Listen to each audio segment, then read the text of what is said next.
Halo semuanya, kembali lagi di episode bagaimana caranya bikin BMW E36 menjadi mobil balap. Dan di episode kali ini kita akan pasang fuel system, kita pasang exhaust system, dan juga yang paling seru yang gue tunggu-tunggu, kita akan cobain nyalain mesin ini. Jadi di episode kali ini gue akan ajarin kalian bagaimana caranya kita setup software mengisi komputer yang kosong untuk kebutuhan kalian.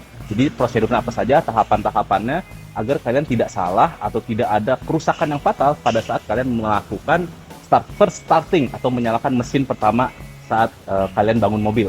Jadi jangan kemana-mana, saksikan terus episode ini. Ini adalah fuel pump yang akan kita gunakan dengan merek Aeromotive. Untuk inletnya atau masuknya, itu gue selalu menggunakan AN10 agar bensin yang masuk ke dalam fuel pump selalu lebih banyak dibanding yang keluar, biar lebih ideal aja. Lalu yang kedua ini adalah filter, keduanya akan kita gunakan. Yang pertama ini adalah pre-filter dari Holley, jadi fungsinya dari tangki, difilter dulu sebelum masuk ke fuel pump. Lalu yang ini adalah dari fuel pump, sebelum masuk ke bensin kita pakai filter ini dulu.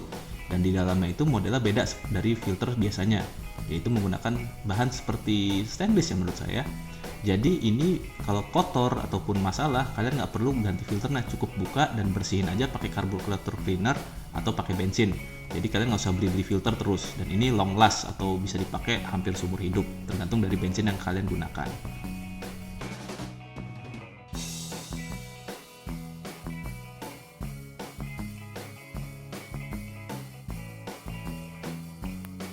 Untuk tangki bensinnya kita akan pasang di bagian sini, di bagian bagasi. Cuman gue bikin juga bracket untuk bisa ditaruh di dalam. Nah itu kenapa? Karena kalau di drifting itu semakin bebanan di belakang itu memberikan traksi yang lebih banyak. Jadi kalau baseline-nya adalah garisnya gardan atau garis lurusnya dari asroda dan gardan, itu bebannya di belakang itu memberikan traksi yang lebih maksimal. Tapi jeleknya adalah pada saat switching, mobil itu akan terasa terlempar lebih jauh karena bebannya itu ada di titik paling belakang. Nah itu gue bikin di bagian depan juga, karena kalau misalkan tracknya menurut gue itu switchingnya harus yang cepet-cepet, itu bebannya gue majuin ke depan segaris dengan garisnya gardan dan juga as roda, biar manuver mobil itu lebih lincah lagi. Untuk beberapa teman-teman, kalau bagaimana caranya bikin tangki biar nggak fuel starvation atau kehabisan bensin ya pada saat belok atau akselerasi dan segala macam. Nah di sini gue bikinnya adalah outletnya itu menghadap ke belakang mobil. Kenapa seperti itu? Di logikain ya, secara fisikanya adalah pada saat kita akselerasi, otomatis kan kita injek gas, otomatis kita memberikan power terhadap mesin dan membutuhkan bensin yang lebih banyak, betul kan? Nah, daya G-force yang dihasilkan dari akselerasi tersebut itu memberikan G-force ke belakang. Jadi otomatis cairan yang bensin yang ada di dalam tangki ini akan pindah ke belakang. Disitulah kenapa gue outletnya taruhnya di belakang. Kebanyakan orang kan bikinnya ke depan atau ke samping atau kemana lah, biar pemasangannya lebih mudah atau pengerjaannya lebih simpel. Tapi kan pada saat kita akselerasi, kita butuh bensin yang lebih banyak.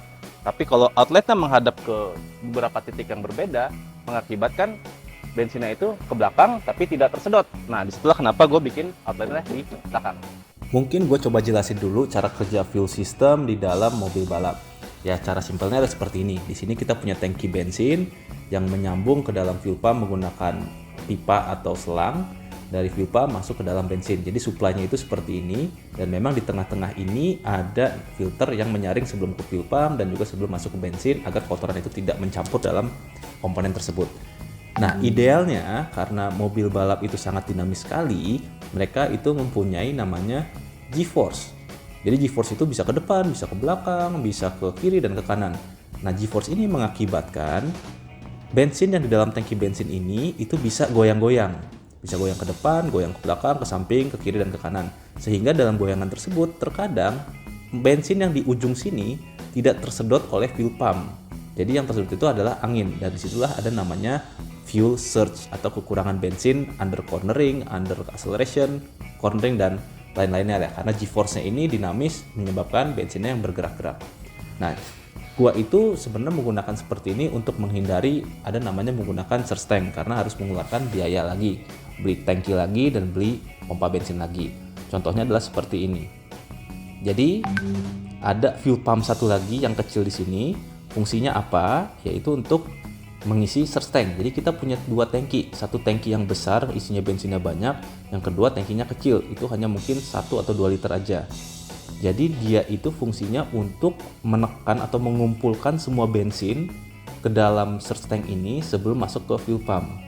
Nanti ada overflow lagi yang masuk ke dalam tangki bensin. Jadi kalau misalkan kalian braking, acceleration, atau cornering, bensinnya itu benar-benar terpenuhi di dalam tangki yang kecil ini dan masuk ke dalam fuel pump. Jadi tidak ada kekurangan bensin. Atau mungkin kalau misalkan mau benar-benar serius lagi seperti touring car yang endurance atau Formula One, mereka itu mempunyai banyak sekali fuel pump, bisa ada 4 atau lebih. Jadi setiap sisi tangki bensin itu diisi oleh fuel pump. Jadi setiap kali cornering dan segala macam itu selalu tersedot oleh pompa-pompa kecil ini masuk ke search tank dan masuk ke fuel pump. Itu adalah mungkin gambaran fuel system yang ada di dalam mobil balap. Nah, yang pasti kalau kalian mau bikin pakai tangki aluminium yang kayak gue pakai ini, itu adalah pompa bensinnya harus ada di bawah atau sejajar dari tangkinya, agar bensin yang masuk ke pompa itu melalui hukum gravitasi. Jadi dia langsung mengalir terus. Kalau misalkan dia pasang rata atau di atas dari tangki, itu bisa jadi kalian tidak tersedot bensinnya, hanya yang tersedot adalah angin. Jadi usahakan bikinnya itu di bawah dari tangki ini. Terus di sini gue ada juga pre filter. Jadi sebelum masuk ke pompa bensin, dia ada filternya dulu nih dari Holley. Jadi dia menyaring semua kotoran dari tangki, baru masuk ke dalam pompa bensin, dan dari pompa bensin masuk ke mesin. Nah, yang Holley ini atau pre-filter ini bisa gue bersihin kapanpun. Jadi setiap kali gue mau balap, gue tinggal buka, bersihin dalamnya, gue pasang lagi, dan tinggal jalan lagi. Jadi nggak perlu ganti-ganti filter terus. Karena ini barang di dalamnya itu kalau nggak salah stainless, dan itu kuat sama metanol dan juga tahan karat. Jadi nggak perlu ganti-ganti filter, tinggal bersihin aja. Oke, filter bensin gue taruh di belakang sini. Datang nggak ya? Ya, ini di belakang sini. Standar BMW itu ada di kolong mobil. Nah, itu PR banget kalau gue mau bersihin atau gue mau ganti, gue harus dongkrak mobil, gue harus nolong. Nah, kalau gue bikin di sini, gue tinggal buka kap mesin dan gue tinggal buka aja baut L-nya dan bisa gue mesin sendiri. Atau kalau gue mau ganti, itu jauh lebih mudah dibanding ada di bawah mobil. Dan dari fuel filter ini, atau filter bensin yang kedua setelah dari pompa, bensin akan masuk ke masing-masing injektor sebelah sini. Lalu setelah masuk injektor, dia akan balik lagi ke namanya ini dia, fuel regulator, fuel pressure regulator namanya. Jadi tugasnya dia adalah untuk menjaga tekanan yang ada di fuel rail dan injektor itu tetap stabil. Jadi kalau lihat di sini ada meterannya, dia bisa tahu berapa bar atau berapa PSI dari tekanan si fuel rail tersebut atau dari pompa bensin. Gua ada dua, ada yang mechanical pakai jarum seperti ini, dan juga gue pakai sensor untuk masuk ke ECU, biar jadi ECU tahu juga berapa pressure bensin yang kita punya di dalam mesin ini. Dan fuel system kita semuanya sudah terpasang. Sekarang saatnya gue bawa mobil ini untuk pasang knalpot atau bikin knalpot. Karena mobil ini belum bisa hidup, gue menggunakan bantuan dari teman-teman gue untuk derek mobil ini manual pakai tambang, biar gue bisa menghemat. Karena kalau pakai towing itu sekitar 600.000 sekali jalan. Dan karena gue belum beli jok, ini tips buat kalian, bisa menggunakan ember. Karena gue ngukur tingginya, ember ini kalau kita pasang di mobil itu tingginya mirip banget dengan jok mobil seperti ini. Jadi gue belum punya duit untuk beli jok dan gue pakai ember dulu aja. Dan kayak gue bilang, walaupun gue ngerjain semua ini hampir sendirian, tapi gue masih membutuhkan bantuan teman-teman yang seperti ini. Jadi terima kasih buat teman-teman gue. Dan sekarang saatnya kita jalan. Buat teman-teman yang tinggal di Rempoa, mohon maaf kalau ketemu mobil kayak gini, itu pasti gua. Dan gue bikin kemacetan sedikit karena menurut gue nggak terlalu jauh juga ya, sekitar 3 kiloan lah dari tempat gue ngerjain mobil. Dan terima kasih banget untuk warga-warga yang udah sabar menunggu mobil ini jalan sampai ke tempat tujuan. Mobilnya sudah balik dari tempat knalpot, kerjanya 2 hari dan gue tinggal, gue nggak bisa bikin video karena gue ada kerjaan juga, jadi gue nggak bisa kabur kantor. Intinya adalah mobil udah balik dan kita lihat hasil kerjaan knalpotnya seperti apa, gue setupnya.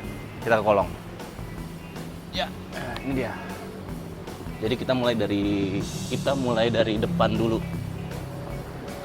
Nah, dari depan itu kan ada 2 header, kita satuin. Ini gue pakai campuran antara Monel dan stainless. Jadi dari depan gue pakai Monel 2 dulu. Jadi gue pakai Monel dulu. 2 biji nyambung jadi 1, dan di sini ada untuk oksigen sensor. Nanti kita masukin sensor ke sini yang nyambung ke ECU. Lalu di sini nyambung ke stainless 2,5 inch. Lanjut ke belakang, gue rubah lagi di sambungan ini jadi 2,5 dan di sini 3. Dan gue pasang peredam karena biar suaranya nggak terlalu berisik. Dulu sih gue seneng mobil-mobil yang berisik ya, kayak ngerasa keren dan ngerasa kenceng. Tapi makin kesini gue ngerasa suara berisik mobil itu sangat mengganggu sekali, apalagi kalau lu udah punya anak. Jadi gue sekarang udah merubah mindset, mobil kenceng itu nggak perlu selalu berisik. Oke, jadi pakein peredam deh kalau bisa. Nah, jadi pakai peredam di sini. Lanjut ke out, nggak ada saluran lagi, nggak ada hambatan lagi, semuanya pakai 3 inch. Jadi monel 2,5 inch stainless, 3 inch stainless, peredam, dan 3 inch lagi ke belakang. Itulah setup knalpot yang akan kita pakai untuk mobil ini. Sebelum kita pasang perangkat elektronik kita kayak ECU, PDM, dan lain-lain, alangkah baiknya adalah kita mengecek dulu seluruh kabel kita dengan cara pasang dulu akinya. Kita pasang akinya semua, kabel-kabelnya, terus kita ignition on, kita kontak, dan kita cek apakah ada kabel yang korslet, atau kabel yang panas, atau kebocoran listrik, dan lain-lain.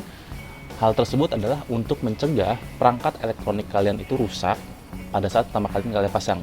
Jadi daripada kita coba-coba langsung terburu-buru pengen nyobain ngidupin atau pengen coba cek ECU-nya, kalian cek dulu deh kabelnya. Kalau semuanya udah normal, baru kita pasang perangkat elektronik kita. Nggak ada salahnya kita ngabisin waktu setengah hari atau mungkin sampai 2 hari untuk ngecek lagi semua kerjaan kita, karena kemarin ngerjainnya kan cukup lumayan lama ya, dan udah lama juga. Takutnya ada yang salah dan fatal pada saat kita mulai nyalain mobil ini. Ini tips buat kalian kalau mau ngidupin mobil pertama kali, nggak perlu pakai oli yang mahal karena olinya langsung kita buang lagi. Dan gua di sini menggunakan oli diesel karena mempunyai deterjen dan dispersan yang lebih tinggi dibanding untuk mobil gasolin. Dan kita langsung tuangin aja oli diesel ini untuk indrayan pertama kali.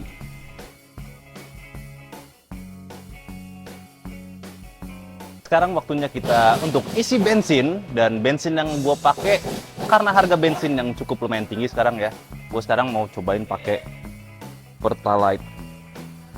Jadi konsep gue ada balapan murah, jadi gue coba pakai bensin ini. Terus kalau misalkan gue dapet power yang gue mau dengan tidak ada masalah di mesin, ya kenapa enggak? Jadi kita cobain Pertalite untuk di mobil balap.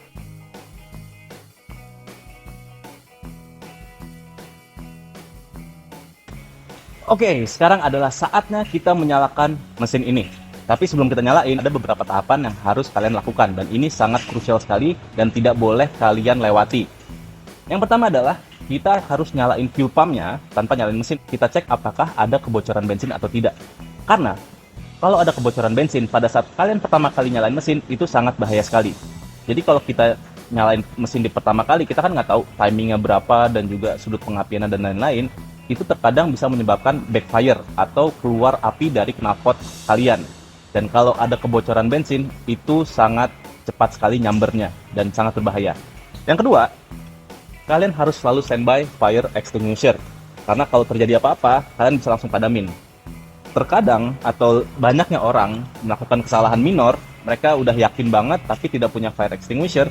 Dan kalau ada amit-amit ya, ada kesalahan sedikit aja, itu api bisa nyamber dan telat untuk madaminnya. Jadi semua yang kita bangun bisa sia-sia. Yang ketiga, ini yang sangat penting sekali adalah pada saat kalian mau nyalain mesin, pastikan dulu kalian priming olinya atau starter kosong biar olinya naik. Jadi kita copot fuel pumpnya, kita copot businya, kita copot ECU-nya biar mesin ini nggak nyala, dan kita starter sampai oli itu naik semua ke atas. Karena stres terbesar dalam mesin adalah pertama kali pada saat mesin itu nyala. Jadi karena kita udah bangun mesin ini lama banget dan udah pasti olinya turun semua ke bawah, kita harus sirkulasiin dulu agar semua komponen mesin kita terguyur dengan oli, dan itu yang akan menyebabkan friksi pada saat pertama kali mesin ini di starter atau mesin ini hidup, tidak ada kerusakan minor yang dapat mempengaruhi premature failure atau kerusakan dini dari mesin ini. Oke? Sekarang kita lakuin semua tahapannya dan kita coba nyalain mesin ini. Langsung aja kita masuk ke dalam software Motec ini. Apa saja sih yang harus dilakukan sebelum kita nyalain mesin ini? Sekarang kita masuk ke software Motec atau M1 Tune ya. Tapi buat teman-teman, walaupun di sini kita menggunakan Motec, intinya adalah semua issue standalone itu sama aja. Yang berbeda adalah tampilannya dan juga kalimat-kalimatnya. Kalau kalian sudah tahu fondasinya atau langkah-langkah awalnya, itu akan ada sama aja.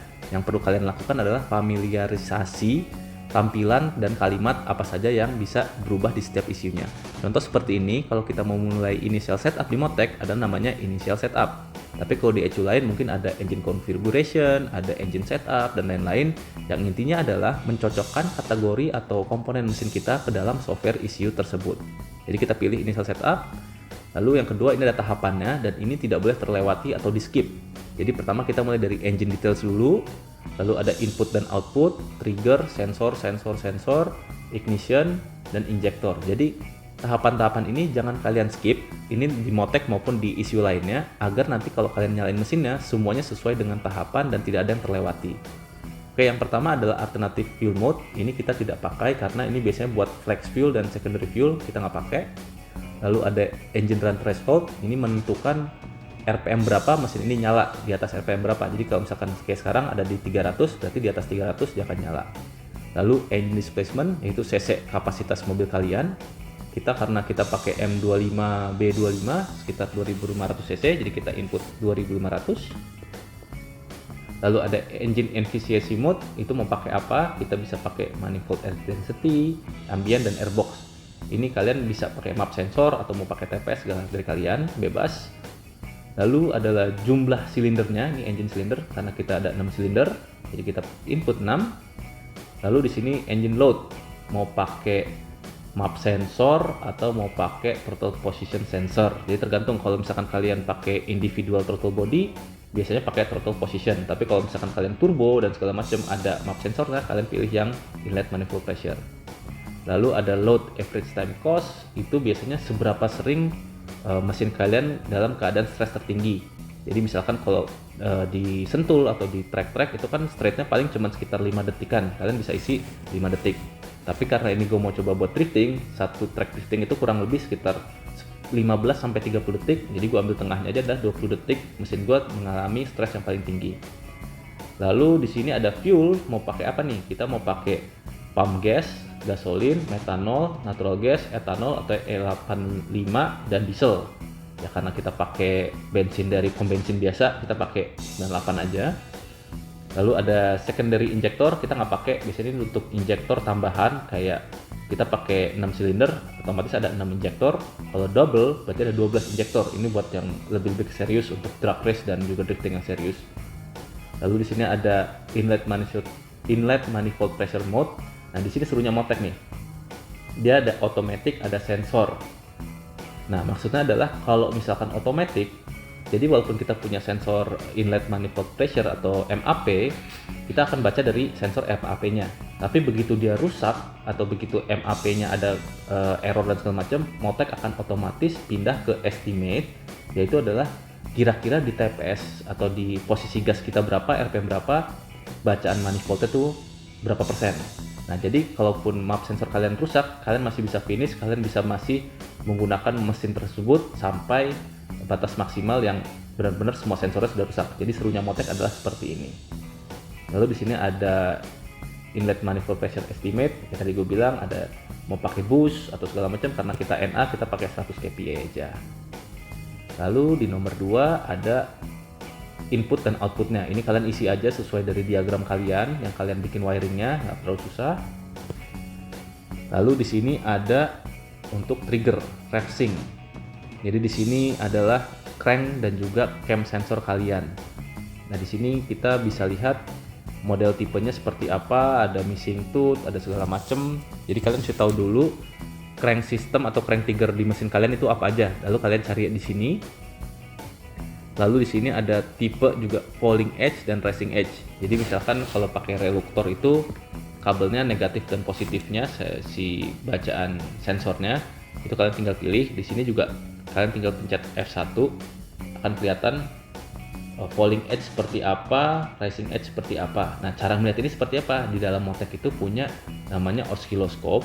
Jadi kalian cukup starter aja dulu mobilnya, cabut dulu ya semua bensin, coil dan segala macam, copot, jadi cuma starter kosong aja, dan kalian lihat pattern dari sensor tersebut bacanya seperti apa. Di sini gua ada contohnya. Nah karena di sini gua sepertinya falling, jadi gua bikin falling, jadi tergantung dari patternnya ini, tinggal kalian cocokin aja dari fungsi help ini. Dan di sini ada sensor critical, maksudnya sensor yang sangat penting sekali untuk mesin ini ngebaca. Jadi sensor itu dipecah, ada yang critical, ada yang optional, dan ada yang others. Jadi kalau yang critical itu sangat diperlukan untuk ECU ini baca dan benar-benar mengkalibrasi semuanya secara serius. Lalu sensor yang optional ini untuk yang beberapa tambahan dan juga others itu beberapa tambahan. Dan kita masuk ke ignition configuration. Ini adalah untuk mengecek kalian menggunakan coil apa, terus dwell timingnya berapa, itu kalian tinggal setel aja di sini. Dan di sini kita punya injektor, masukin berapa cc, terus modelnya saturated atau pick and hold, lalu posisinya ada di after throttle body atau sebelum throttle body dan segala macem. Tinggal kalian rubah-rubah aja.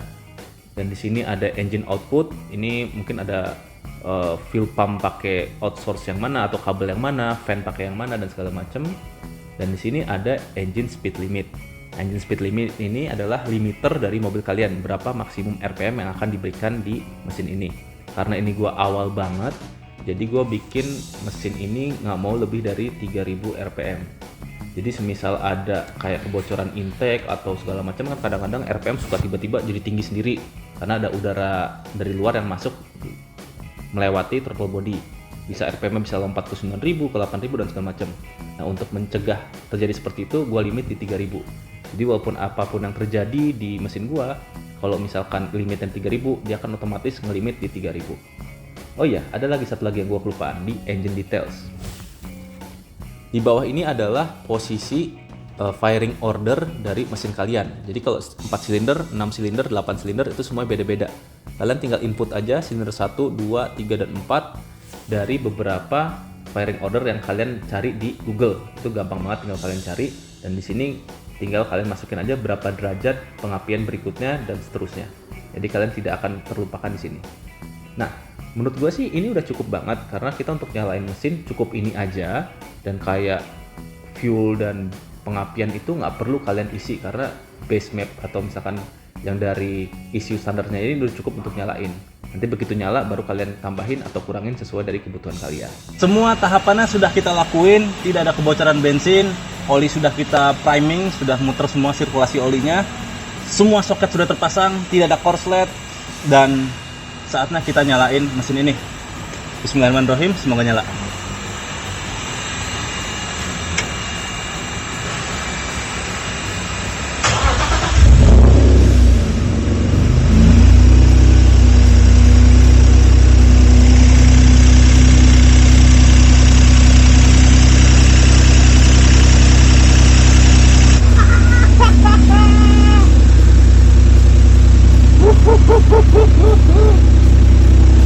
Nyala boy.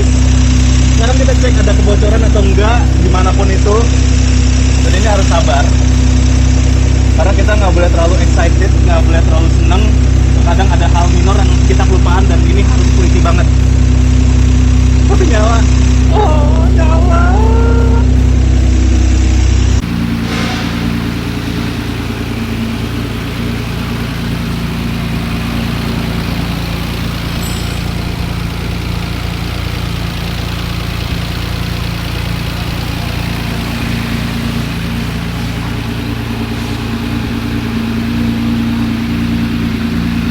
Sekarang kita proses cek indrain.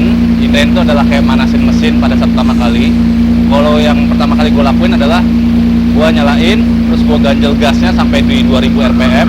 Terus gue cek apakah ada kebocoran, oil pressure-nya aman atau enggak, dan lain-lain selama kurang lebih 1 jam. Habis itu kita ganti olinya, ganti filter oli, kita cek lagi olinya apakah ada drum, filter olinya apakah kotor dan segala macem. Kalau normal, kita isi oli bagus dan bisa langsung dyno. Mungkin ini ada mitos ya untuk beberapa teman juga ya, kayak kalau indahin mesin tuh harus berapa ratus kilometer atau segala macem. Itu tergantung kalian, itu duit kalian, itu mesin kalian juga. Jadi terserah kalian mau ikut gimana. Kalau gua sih kayak gini aja cukup, karena gua dulu pernah coba indrain 2 hari, indrain 1000 kilo, gua bongkar sama gua nggak indrain sama sekali, itu hasilnya sama. Jadi menurut gua sih ya sejam aja cukup lah ya.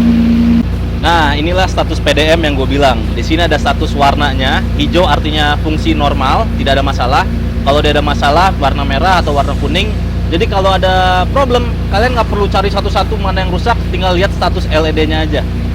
Itulah kelebihan dari PDM yang kita pakai sekarang. Mempermudah gue untuk diagnosa mobil, terutama electrical, kalau ada masalah. Setelah 1 jam, saatnya kita buang lagi olinya dan bisa kalian lihat, walaupun cuma 1 jam, olinya sudah sangat kotor sekali. Dan inilah gram-gram lama harus keluar, dan jangan lupa juga filternya harus kita ganti dan kita cek juga sih. Setelah kita buka filternya, sekarang kita akan ngecek bagaimana caranya ngecek filter oli. Jadi nanti kita akan potong bagian sini dan bagian sini, dan kita akan ngecek dalamnya itu apakah ada besi, apakah ada material-material lain yang bisa mengasih tahu kondisi mesin kita. Kayak gini nih, di dalamnya ternyata udah ada sealer kayaknya, sealer yang kesedot di oli. Jadi kita cek semua nih, setiap kisi-kisi yang di dalam sini, apakah ada material besi atau material lainnya yang nyangkut, biar kita tahu sebelum kita lanjut ke proses dyno. Ini filter olinya sudah berhasil kita buka. Yang kita lakukan sekarang adalah kita ngecek setiap kisi-kisinya dari filter oli, apakah ada benda-benda seperti logam atau lainnya yang dari mesin yang tersaring di sini. Jadi fungsinya kita bisa tahu apakah mesin kita itu ada excessive wear atau kerusakan yang berlebihan tersaring di sini, kayak metal, ring, dan lain-lain. Atau juga mungkin kotoran-kotoran seperti kayak gua terlalu banyak masang sealer. Nih ada beberapa sealer yang tersedot. Jadi kita tahu kondisi mesin kita seperti apa. Ini gua lakuin juga sebelum balapan, sesudah balapan, serta seperti kayak sekarang ini gue habis Inrayan. Jadi sebelum gue proses selanjutnya itu dyno, gue cek dulu apakah mesin yang gue bikin itu normal atau tidak. Dan kalau normal seperti ini, gue bisa langsung ke mesin dyno. Kayak gini nih, lihat ini ada sealer yang tersedot juga. Jadi kayaknya gue masang sealernya terlalu banyak, jadi ada tersedot pompa oli dan tersaring di filter oli. So, kalau sudah aman, kita lihat dari kondisi ini, kita masukin oli baru dan kita lanjut aja ke proses dyno. Oke guys, mesin kita finally nyala juga. Setelah tahapan-tahapan yang tadi gue ajarin, mungkin itu bermanfaat untuk kalian kalau mau coba nyalain mesin pertama kali atau lagi ada project mobil kalian yang sedang kalian lakukan. Jadi semoga itu bermanfaat, dan gue seneng banget mobil ini bisa hidup tanpa ada problem yang major-major, tapi ada kebocoran-kebocoran minor yang harus gue perbaiki, dan itu gue butuh waktu karena gue mesti nyalain mesinnya lebih lama, dan gue mesti tahu dari mana bocor itu terjadi biar gue nggak salah diagnosa dan gue nggak salah perbaikan. Jadi memang ini harus sabar banget, dan harus tahapan-tahapan itu harus kita laluin, nggak ada yang boleh kita skip atau kita lompatin. Mungkin sampai sini dulu episode kita. Yang belum subscribe, tolong subscribe biar kalian tahu episode berikutnya kita mau ngapain lagi, karena akan ada upgrade power di mesin ini. Karena kalau gue tahu di kelas profesional drifting, kayaknya mesin ini paling pelan, cuman 2500 cc dan stok, tidak ada apa-apa. Sedangkan yang musuh-musuh gua itu udah 3000 cc turbo, 2800 supercharge, dan lain-lain. Jadi gue mesti tahu alternatif apa yang akan gue lakukan untuk upgrade power di mesin ini. Jadi sampai di sini dulu episode kita, sampai jumpa di episode berikutnya. Dadah!